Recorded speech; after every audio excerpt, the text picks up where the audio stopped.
Jangan lupa like, comment, and subscribe channel YouTube TVRI Bengkulu dan nyalakan lonceng notifikasinya.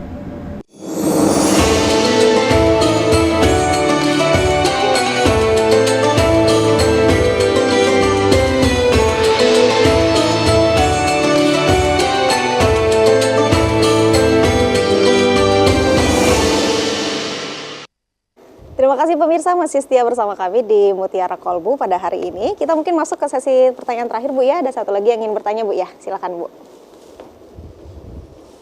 Bismillahirrahmanirrahim.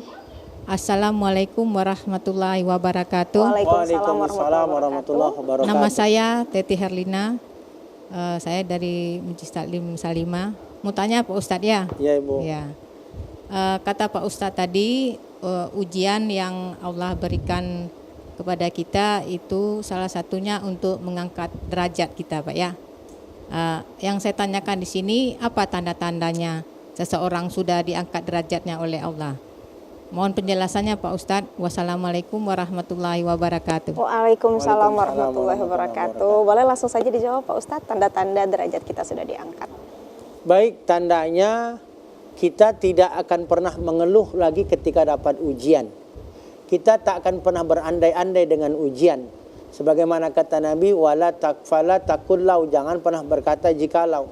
Maka tanda kita diangkat derajat itu datang musibah, datang masalah, kita langsung kembalikan ini kepada Allah. Bahkan terkadang dapat musibah, kita kadang mengucapkan alhamdulillah. Kenapa? Dengan musibah, oh berarti Allah gugurkan dosa. Dengan ujian ini, oh berarti Allah inginkan naikkan derajat. Oh dengan ujian ini berarti Allah cinta. Artinya tandanya kita tidak mengeluh lagi dengan ujian. Tandanya kita tidak pernah berandai dengan ujian. Tandanya kita semakin taat kepada Allah. Karena bagaimana kita itu akan mendapatkan pahala sabar kalau tak pernah ada ujian. Coba kalau ibarat hidup kita ini bahagia terus, bagaimana kita bisa mendapatkan pahala sabar? Sementara pahala sabar itu disebut dalam Quran surah Az-Zumar ayat 10, pahala yang disebut tanpa batas, unlimited. Innama yuwaffas sabiruna ajrahum bighairi hisab. Kata Allah, sesungguhnya Allah memberikan pahala kepada orang sabar tanpa batas. Jadi salah satu pahala paling besar, paling berat itu adalah pahala sabar. Maka sabar itu berat, maka balasannya pun pasti berat.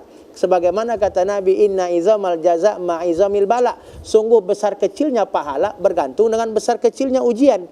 Makin berat ujian, makin besar pahala. Dikit ujiannya, dikit juga pahalanya. Jadi tanda kita naikkan derajat, kita tahu ada pahala, maka kita tidak akan pernah mengeluh.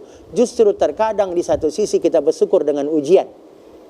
Bahkan terkadang kita itu justru lebih bahagia dengan ujian itu. Kita lihat Nabi. Ujian kita itu seberat-berat ujian kita Nabi Muhammad SAW. Itu diuji Mbak dari lahir Ibu. Dari lahir sudah diuji oleh Allah. Lahir yatim. Tak pernah lihat ayah. Baru umur 6 tahun ibu meninggal. Nabi Muhammad loh kekasih Allah. 6 tahun sudah yatim piatu. Tak pernah lihat ayah. Kemudian diasuh oleh datuknya. Umur 8 tahun datuk meninggal.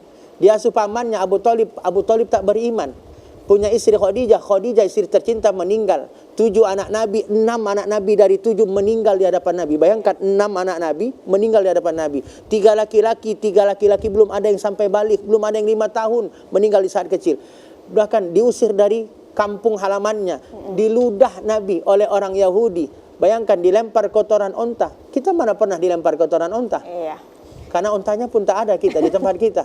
Artinya manusia mulia itu Nabi Muhammad pun diuji. Artinya naikkan derajatnya apa? Ya kita tak akan pernah mengeluh dengan ujian. Karena kita tahu di situ pasti ada Allah berikan ganjaran pahala yang disebut tanpa batas. Iya, baik Pak Ustadz. Mungkin kita bisa langsung masuk ke kesimpulan Pak Ustadz untuk tema kita pada hari ini, hikmah di balik masalah atau ujian Pak Ustadz. Langsung saja. Baik pemirsa TVRI Bengkulu dimanapun berada, hikmah di balik masalah. Pertama, itu tanda kita disebut oleh Allah orang beriman. Karena tak mungkin masalah Allah berikan kecuali hanya untuk orang beriman. Yang kedua, hikmah itu berarti Allah itu cinta kepada kita. Maka balas cinta itu dengan cara sabar. Yang ketiga, Allah ingin memberikan pahala tak terhingga kepada kita.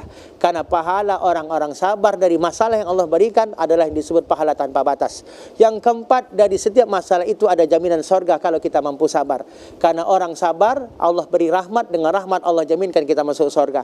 Maka apapun masalahnya, kuncinya hanya satu, sabar. Karena sabar tak sabar, musibah juga tetap terjadi, masalah juga tetap terjadi. Yang membedakan adalah sabar atau tak sabar. Kalau tak sabar, kita tak dapat surga. Tapi kalau sabar, kita dapat jaminan surga, balasan dan derajat di sisi Allah SWT. Iya, baik. Terima kasih Pak Ustadz atas waktunya dan ilmunya pada sore hari ini. Terima kasih juga ibu-ibu atas pertanyaan-pertanyaannya. Dan pemirsa TVRI Bengkulu, tadi kita sudah membahas tentang hikmah di balik masalah. Semoga kita bisa menjadi manusia yang dapat mengambil hikmah di balik setiap masalah yang kita terima dan menjadikannya sebagai ujian keimanan, penggugur dosa dan sarana muhasabah diri kita kepada Allah Subhanahu wa taala. Akhirnya saya Melian Asmara bersama kru yang bertugas pamit undur diri. Terima kasih atas perhatian Anda. Wassalamualaikum warahmatullahi wabarakatuh dan sampai jumpa. Waalaikumsalam warahmatullahi wabarakatuh.